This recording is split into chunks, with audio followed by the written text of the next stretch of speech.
Eu estava trabalhando no turno da noite, tomando conta de um paciente que precisava de supervisão devido às suas alucinações. Esse paciente tinha uma rotina, onde ele gostava de sair de hora em hora para fumar um cigarro. Eu levei ele para fora na cadeira de rodas para ele fumar, o que parecia que só aumentava suas alucinações. Eu levei ele várias vezes lá fora durante a noite. Cerca de meia-noite, levei ele de novo pela última vez antes dele ir dormir. Assim que chegamos lá fora, ele me perguntou se eu estava vendo um menino ruivo tentando sair da cafeteria na nossa frente. Eu disse que não, como sempre dizia com todas as alucinações dele. Isso parecia reduzir a duração delas. Então ele disse que estava vendo um homem com um cachorro correndo para o nosso lado. Isso foi no meio da noite, sem ninguém em volta do hospital. Não havia nenhum homem ou cachorro. Mas do nada, a porta automática a uns 50 metros de distância atrás da gente abriu. Não havia ninguém. A essa altura, eu já não tinha tanta certeza se eram realmente apenas alucinações. Eu levei ele bem rápido de volta para a enfermaria depois disso.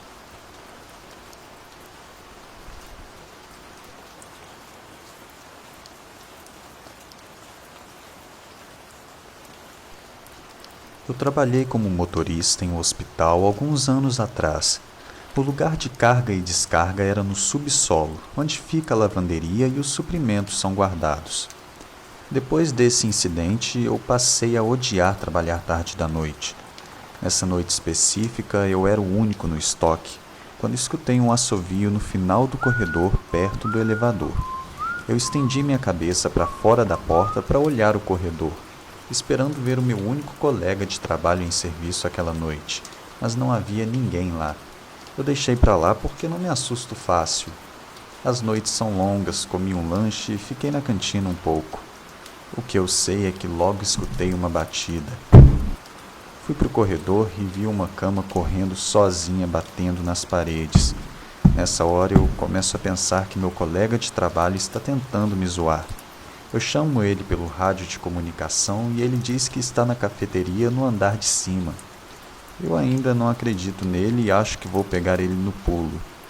Eu passo em frente à lavanderia e uma das máquinas liga sozinha.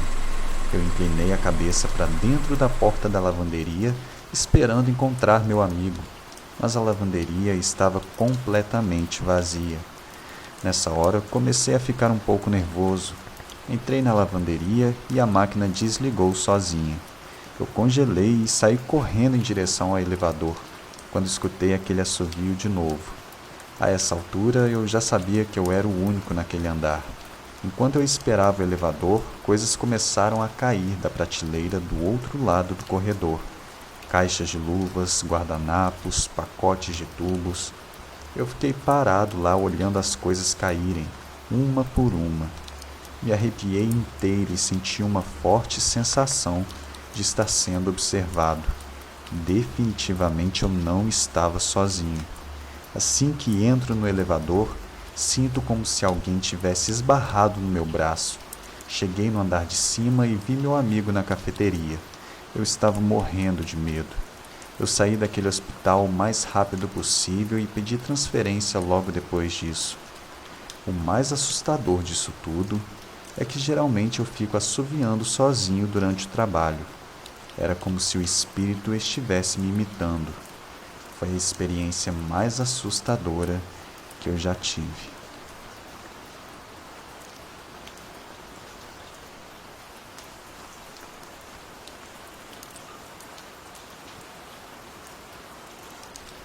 Sou uma enfermeira que trabalha em um pequeno hospital no interior.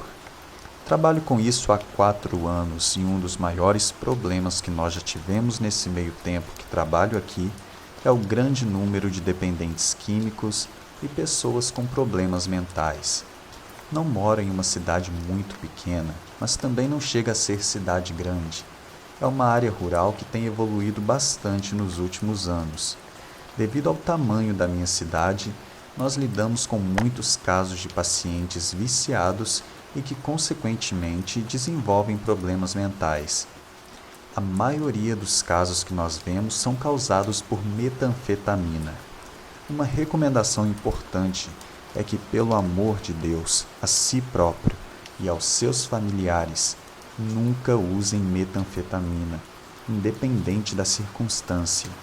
Isso vai destruir sua vida de forma irreparável em todos os sentidos. Uma coisa que muitas pessoas não sabem é que o uso de drogas pesadas como essa podem levar a doenças mentais graves. Em muitos casos, não dá nem para saber se a pessoa já tinha problemas mentais ou se surgiram após o uso dessas drogas. Certa noite, uma de nossas equipes de emergência foi chamada para atender um caso de surto psicótico causado pelo uso de drogas. Trouxeram ele ao hospital escoltado pela polícia. Só de olhar para ele pude ver que ele estava tendo um surto psicótico. Ele tinha por volta de 50 anos, cabelo grisalho despenteado, barba grande, roupas desleixadas e sujas. Assim como sempre acontece nesses surtos, ele estava completamente paranoico e xingando a equipe por medo de estarem ameaçando sua vida. Todo mundo foi paciente com ele e estávamos tentando acalmá-lo, sem usar a força para sua própria segurança e a nossa também. Mas estava ficando bem claro que não conseguiríamos acalmá-lo somente com palavras. Eu conversei com o médico e concordamos em dar a ele uma injeção de antipsicótico. Preparei a seringa e voltei para a ala psiquiátrica. Entrei no quarto e ainda haviam muitas pessoas lá com ele. Alguns membros da nossa equipe de emergência, pelo menos um dos nossos seguranças e 3 ou 4 policiais tentando estabilizá-lo. Admito que ele aparentava estar um pouquinho melhor do que quando saí do quarto alguns minutos atrás. Ele estava gritando pouco agora e parecia que tudo o que ele precisava era o antipsicótico para finalmente conseguir relaxar. Eu me aproximei dele com a seringa e disse que eu aplicaria uma injeção, e obviamente ele tornou a ficar histérico pensando que iríamos machucá-lo. Depois dele se acalmar mais um pouco, eu preparo para aplicar a injeção no ombro direito dele. Levantei a manga de sua camisa, limpei o local e segurei o músculo enquanto ele estava falando com os policiais. Eu disse novamente que iria aplicar a injeção e fiz a contagem regressiva de sempre enquanto aplicava a agulha em seu ombro. Mas parece que ele esqueceu que eu havia falado que iria aplicar a injeção, e antes de tirar a seringa de seu braço, ele olhou apavorado para seu ombro e girou seu corpo para a esquerda, fazendo com que a seringa ficasse presa em seu braço. Ele tirou a seringa, ainda com a agulha nela, e veio em minha direção tentando me atacar. Os policiais foram para cima dele e ouvi um deles gritando "agulha", e pouco antes de conseguirem segurá-lo, ele já estava muito perto de mim. E ainda em choque, eu tentei sair do seu caminho, mas senti o impacto de algo acertando minha perna esquerda. A seringa e a agulha caíram no chão e eu vi que a agulha estava torta. Nessa hora, todo mundo no quarto já estava em cima dele, que gritava loucamente enquanto levavam ele de volta para a cama. Finalmente a ficha caiu de que ele tinha me atacado. Eu fiquei desesperada, pensando em quais doenças e coisas nojentas aquele cara tinha, às quais eu fui exposta. Enquanto eu já pensava ter contraído HIV e hepatite, fui ao banheiro checar o ferimento na minha perna. Fiquei aliviada quando vi que não chegou a furar.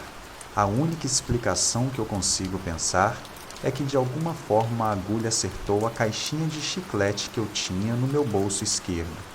Depois que a situação se acalmou, um dos policiais chegou até mim e me perguntou se eu queria processar aquele cara. A princípio eu disse que não, pois fiquei com pena. Ele tinha problemas psiquiátricos, não consegue controlar suas ações. No decorrer do meu turno aquela noite, comecei a mudar de ideia. Por que eu deveria proteger aquele cara que estava entupido de drogas e ainda me atacou? Por que eu deveria deixar aquele cara se safar depois de me gerar ansiedade e me deixar insegura pelo resto da minha carreira com pacientes psiquiátricos? Liguei para o policial e disse que iria processá-lo. 2 anos se passaram e até hoje o processo não deu em nada, só porque o paciente não estava em seu juízo perfeito. Mais uma vez, pelo bem de todos, por favor, não usem metanfetamina.